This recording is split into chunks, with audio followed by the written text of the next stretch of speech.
Welcome to the Daily Exchange. We're here with Jesse Lund at IBM Think 2019. Jesse, welcome to the show. Thank you very much. Good to be here. It's great to have you here. Jesse Lund is the VP of Blockchain and Digital Currencies at IBM, obviously including the IBM World Wire. And we're here to talk all about that. It's a global remittance platform based on the public Stellar network, which has long been one of the world's top cryptocurrencies by market cap. Jesse, I guess we've been talking about quantum computing today and the blockchain. Guys, do check that out as well. That's an incredible session. Very, very detailed and very technical. It was incredible. Right now we're going to talk about IBM specifically and Stellar and the protocol. Can we start by just Jesse telling us about the IBM World Wire? Like, what's the problem that you're trying to solve there? Well, the problem right now with international payments, right, when we're sending money from one person to another person, is crossing a geographic boundary, right, and actually crossing currencies where foreign exchange is involved is a really heavy and cumbersome process that hasn't really been re-engineered or optimized in 50, 60 years or more. And so when you think about the pace of change and the user expectations of the digital natives of today who expect information to flow instantaneously, there's no technical reasons or technical barriers that should prevent money from flowing the same way. Okay, and you've built this on the Stellar network. Can you tell us how is the XLM sort of token involved with this? Yeah, so the architecture of WorldWire is really a cross-border payment network, the magic of which, if you will, the novelty of, is the ability to send payment message instructions saying, hey, I'm sending you something, get ready, and on the other end, the receiver is making sure that who you're sending it to is not, some nefarious actor or bad actor. But once that happens, and that happens really fast, then we send the value along with it. And so that transfer of value is made possible by an ecosystem of digital instruments, settlement instruments, digital assets, of which Lumens is one. So we see Lumens as a viable settlement instrument in this ecosystem of cross-border payments. Okay. Now, just to sort of contrast that, it sounds a little like, this is in the same realm as with Ripple to some extent. Can you sort of tell our community sort of how to compare and sort of contrast that as to how that's different and what you guys are sort of doing? Yeah, so I think credit Ripple for the vision of using a digital asset in order to enact immediate settlement with finality. I think their implementation followed one path. Our implementation is a little bit different. We're not the issuer of an asset. In fact, what we believe is that there should be an ecosystem, a variety of digital assets that provide the settlement instruments that enable these cross-border payments. And the participants on the network should be able to choose and negotiate their choices in real time. And the pricing might be different depending on the settlement instrument you use. Okay. So I think with Ripple, they're looking at XRP as their primary digital asset for settlement. For us, it could be Lumens, it could be Ripple, it could be XRP even, it could be Bitcoin, but it would also probably include other instruments like stable coins and even eventually, soon, hopefully, central bank issued digital currencies. Okay. So with the actual product itself, who provides the end product? Who provides WorldWire? Is that a financial institution? Can you tell us about that? Yeah. So WorldWire is the network, and IBM's long game in this is kind of to be the network operator. So the subscribers, the customers, if you will, of WorldWire are market makers who really provide the pay-in and pay-out locations, and they themselves have corporate clients and probably retail clients. So they've got their own client base. So we're really providing kind of the conduit, the pipeline, if you will, through which money can flow in real time. And the customers are the market makers that enable this real-time FX to happen. Okay, awesome. And so who are those sort of clients? Who would be an example? Yeah, so money transfer operators in regions we tend to like right now. They have to be regulated, financial institutions, but we're finding that there's a long tail play here where we can create kind of a global network of local networks of money transmitters. It gives them a way to consistently interact and reliably interact with one another, thereby expanding their own networks to more of a global scale, right? Opens up revenue opportunities for them. So it really is kind of a win-win. So it's really targeted toward remittance use cases right now. Smaller value payments, typically person to person or small business to B2C kind of models. As the network grows and more liquidity becomes available on the network, that will expand into newer use cases that might include corporate payments as well. Yeah. Makes sense. And which countries do you think it'll be available in? Well, we've got a launch announcement coming out soon, and you'll be able to pre-read what that looks like.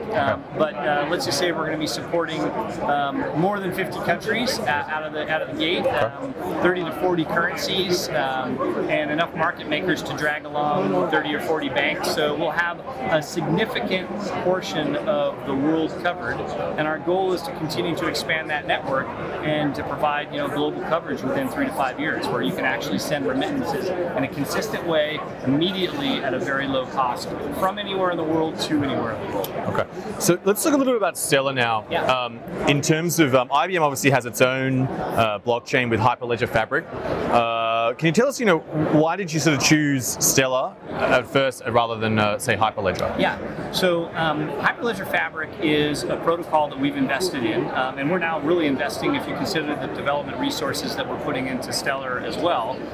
But Hyperledger Fabric is really designed for private permission networks, and we can explain a little bit more about what that means, whereas Stellar is a public permission network. So if you look at the spectrum of kind of blockchain architectures or topologies, you have sort of this enterprise space, which IBM is really good at participating in. That's kind of our bread and butter.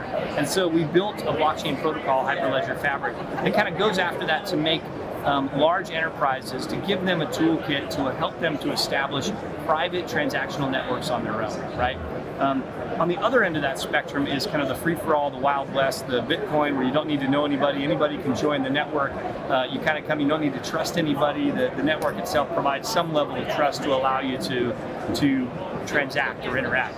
In the middle somewhere is kind of a hybrid approach where it's a publicly accessible network. Kind of anybody can join and through some validator provide transactions on the network, but it's still permissioned. You know who the validators are in some ways, or there's some kind of trust built in to the validating entities on the network. And that's why we picked Stellar. Because for this particular use case, we felt like there had to be a public network underneath, right? Because transparency is really key, especially to kind of the underlying social movements that are driving this new technology, but also needed to be scalable, right? So we picked Stellar because it's a scalable protocol. Initially out of the gate, we needed to support thousands of transactions per second, right? And so that's a tall feat for some of the other blockchain capabilities, technologies that are out there. So there's a few reasons that we picked it, and we see them very complementary with what we're doing with Hyperledger Fabric too. Okay, just going to pick up on one of your points there. So Hyperledger is a private blockchain and Stellar is a public one. Can you explain the difference between a public and a private blockchain? Yes, so a private blockchain is a network that is convened between parties who know each other very well and may have indeed contractual relationships with each other. And it's a way for them to share data and to share computing resource in kind of a controlled environment. A public blockchain, on the other hand, is based on some of the same principles, but really it's open for public access. So you don't have to be part of the club to join in. So here's the analogy I liken it to. Private blockchains are like country clubs. You got to know somebody to get in. They got to sponsor you to get in. Public blockchains are like the community swimming pool, where you show up and you meet people when you're there. Yeah. Right? It's kind of I think the difference between the two. Awesome. Has there ever been competition between, I guess, Stellar and Hyperledger at IBM? No, in fact, I think there's a complement there, at least as it relates to our strategy of building solutions, because there are use cases that really require or demand a private permission model, and there are use cases that really require demand a public or a publicly accessible network as well. And so we see it kind of filling a spectrum of capabilities at that low level, that protocol, distributed ledger technology level, that gives us choices and our clients choices on the solutions they build. Okay. Specifically about Stellar, so how is Stellar Lumens, the XLM token, actually used on the network? Yeah. So in general, it's used really as what we would think of as gas, right? It powers transactions on the network. So transactions have a very small cost, and really that is just a deterrent to prevent bad actors from kind of spamming the network and bringing the network down. So there has to be a cost associated with transactions, but it's very low, right? So its primary point is not to make money. Its primary point is to deter bad behavior, right? That's one way that Lumens are used, and that's fundamental to the protocol itself. In WorldWire, we use Lumens as a settlement instrument, right? So if someone is sending money from Canada to Brazil, just pick these at random, there is really no direct trading pair that I know of between Canadian dollars and Brazilian reals, right? It has to trade through an intermediate currency. We talk about that FX happening in real time. It happens through an intermediate store of value that is a digital asset. And we talked about a variety of digital assets that we support. Lumens is one of them. So you could send money from Canada to Brazil, and what's happening that you don't really see is it's actually moving through Lumens as a settlement instrument. It's the Lumens that encapsulates the store of value that's being transmitted from one party to another before and after it's being converted to fiat currency. Okay. That makes sense. I know that sounds complicated, but it all happens as a sequence of actions or operations that all happen really fast. Wow. Right, so on and off ramp, and it being the money in between. That's exactly. incredible. That's what it is. It's a bridge currency. Okay. Yeah. So what other assets potentially is WorldWire looking at launching? Or I guess, being complementary with as well. So WorldWire is differentiating itself from other solutions, and I think really making itself unique in our approach to supporting a whole variety of digital assets that range on the spectrum from cryptocurrencies on the one end, which some people like and some people don't, banks don't like. But on the other end of the spectrum, think central bank issued digital currencies, right? And that's a utopian build toward. It's not too far off in some cases, but it's going to be a way out. Where we find ourselves is in between, right? In this stablecoin mania, right? Where you have these digital assets that are really tokenized versions of fiat currencies in different currencies. And so we're going to support a lot of stable coins too, in addition to crypto. So we'll support Lumens, we'll support digital dollars. We've got letters of intent with several banks around the world to support and issue digital currencies, stable coins in other currencies that will really, I think, over time, as we build up, change the very fabric of how foreign exchange works, really. Would WorldWire potentially also look at other assets, like these security tokens and other places for it to get to? Are there plans for those kind of things? Within WorldWire right now, I'd say no, not on the roadmap, because there are different regulatory constraints and we would need to think about those. I will say, however, that the Stellar Protocol and the Stellar Development Foundation is thinking forward there. And if you recall, they just acquired Chain and they formed this new commercial entity called Interstellar, which is really looking at trying to commercialize the distributed exchange that already exists inside of the Stellar network. So there's actually an order book that would support the sale or the swap of different assets, right? So it would be a great registry as a network protocol for other asset classes. So we see that coming on the horizon. Okay, sure. So maybe if you can tell us a bit about now the roadmap of WorldWire, sort of where you're at. I know you said there's an announcement coming up. Can you give us a bit of a preview into some of that? Yeah. So within the next few weeks, I'll say, people like yourselves, like agencies and reporters, will get a pre-read of an announcement that we're going to make on a global scale in a high-profile place. I can share with you because it's already out there a little bit. I'll be keynoting a major event in Singapore with my friend Jed McCaleb, and I think he's probably the headliner. They're probably coming to see him, but we're going to be sharing the stage together. He's going to be talking about digital assets in the future and what Stellar is all about. We'll be talking about the partnership together, and we'll be making a special announcement there about the product and really what it includes. Our goal, though, in terms of the roadmap, as you asked, is to continue to expand the network, inviting more participants to join. It doesn't cost anything to join the network. It doesn't cost anything to be a member of the network. You kind of pay for what you use. So as you're moving money, we capture a small fee of the money that's flowing through the network to be the network operator to maintain it. we hope to have within 3 to 5 years hundreds of endpoints, hundreds of operators that are providing access to these endpoints and really enabling us to have global coverage. The ability to send money from any place in the world to any other place in the world across all currencies in real time at a really low fee. That's the goal for this. Awesome. Let's talk about yourself personally, Jesse. Why did you leave a career in banking to get into cryptocurrency? It's funny you ask. So I remind people at IBM when we get into uncomfortable situations that I left a really good job at a pretty good company down the street here, Stagecoach out front, to join IBM. It turns out IBM is also a really good company, and the reason that I did that was because in my former job at Wells Fargo, the last part of my tenure there was running the innovation labs, the enterprise innovation labs that's part of the enterprise innovation group. And so I controlled a portion of the R&D budget that was focused on certain domains, and one of those was blockchain. And we, it started out in 2013. We actually bought Bitcoin so the capital markets group could write a position paper to understand what it was, and it moved on to all of these other use cases. And for me, as a financial services guy, working in a bank, working on advanced technologies, and then coming across this Bitcoin and then blockchain technology, I thought this is going to revolutionize everything. This is really going to change everything that happens here. If you think about banks, their primary function historically has been loans and deposits, right? Taking risk and lending out money, providing a safe place and a fair return on deposits that they hold for people, and building a business on that spread. And they're taking that risk and they're promoting economic growth through the risk that they're taking. Banks actually create money through the lending process.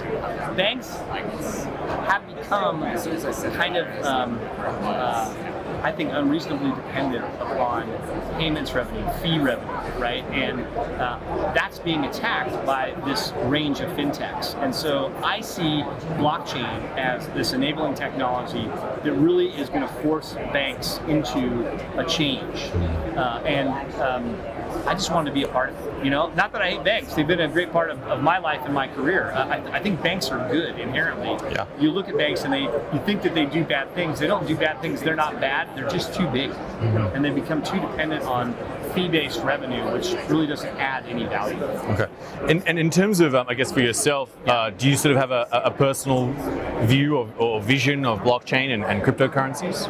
I do. I think we're at the nascent stages of it now, and there's a lot of people. We move at the speed of thought, because we can communicate in real time, and so that's changed the way our brains work and the way we think, the way we expect things. So I say be patient, but I do think the landscape of banking, lending, payments is going to radically change, and it's going to change the composition of banks. It's already started to a little bit, but I think looking out into the future, this notion of cash, ATM machines, I think 50 years from now, we're going to look back and say, paper money, what was that? Or what do you mean I had to wait? What do you mean a deposit hold? I can't, and that, because you're talking about the end of one generation or two generations and the rise of others who don't remember what the world was like before the internet.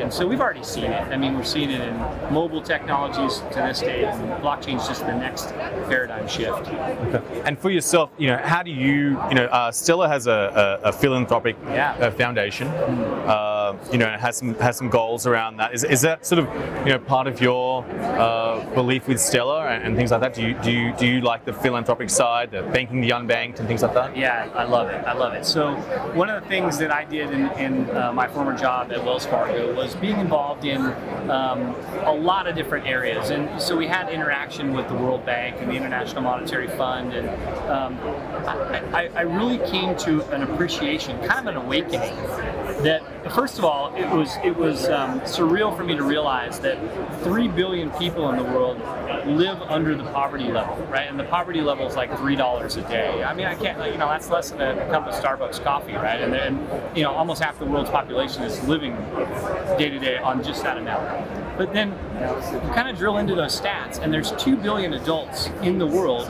who are unbanked. They don't have access to financial services, right? Probably because they live in emerging regions, emerging markets where they're risky, there's political risk, and so the banks won't come in.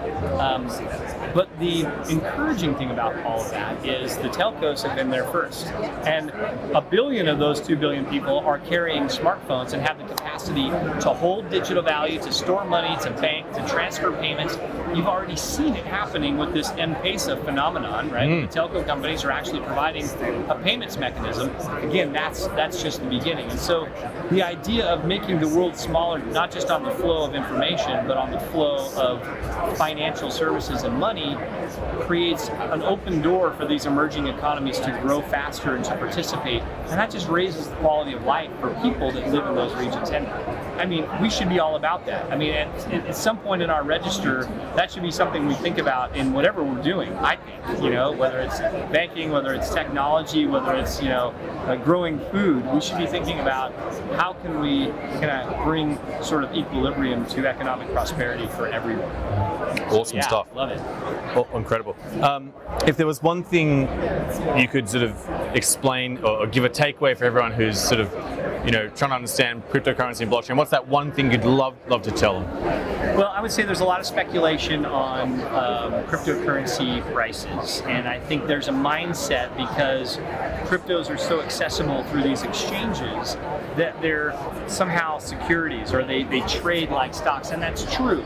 But I think we need to shift our behavior and recognize that our behaviors in trading these assets, which are a unique kind of asset class in many ways, determines the price. So in some ways, there's a democracy that we have, you know, or at least a federated democracy of controlling the price, if you will, of these. And what we forget is that the utility of the network that these digital assets live on is dependent upon the price of the asset, because a higher price actually creates more liquidity, and more liquidity raises the value of the utility of the network itself. And so I would just try to get people to think more, not in terms of value of the coin, whatever their favorite coin is, but think about the utility of that coin in a network. If Bitcoin, which is everyone's favorite to talk about and to beat up on, but if the price of Bitcoin were higher, there would be more liquidity in the network.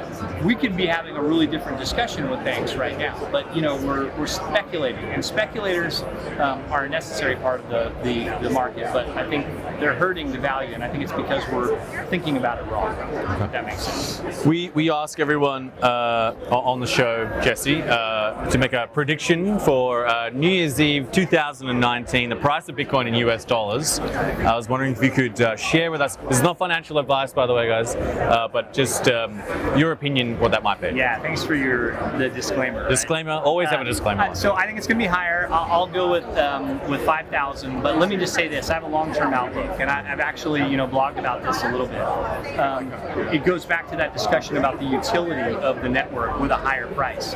So I see Bitcoin at $1 million someday, and I like that number because if Bitcoin's at $1 million, then Satoshi is on value parity with the US penny, right? And that means there's over $20 trillion of liquidity in this network, right? Think about $20 trillion of liquidity and how that changes things like corporate payments, right? Large value payments, and what that does to the global landscape if that financial services landscape, if that happens. So I see maybe 5,000 at the end of the year. It's going up, but I see a way higher upward trajectory for the price.